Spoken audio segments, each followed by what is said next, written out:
Fine. তো আমরা এখানে 1.8 ভিডিও নিচ্ছে না।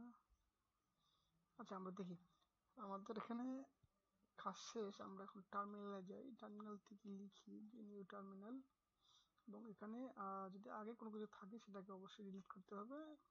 এখানে আসলাম, আসার পর এখানে লিখলাম যে flex.l কাজ করতেছে। আমরা এখন লিখবো যে আমাদের জিসিসি তে আচ্ছা সি কনভার্ট করার জন্য জিসিসি lex.yy.c কাজ করতেছে। এবার আমাদের আউটপুট দেখার জন্য ya.ex।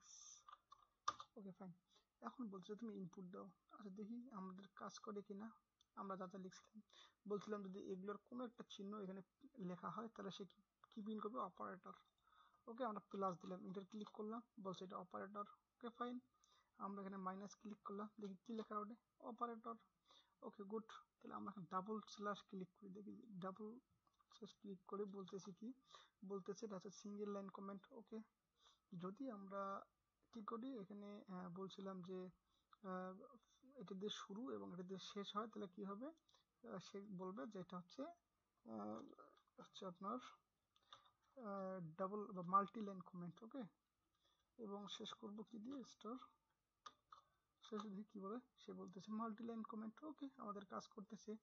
এবং যদি আমরা কি বলছি এখানে, আচ্ছা রিমুভ করতে বলতেছি, যদি আমরা এখানে শুধুমাত্র এটা ইন্টারে ক্লিক করি, সরি এখানে ইন্টারে ক্লিক করি, কি বলতেছে? New line টেক্সটেড।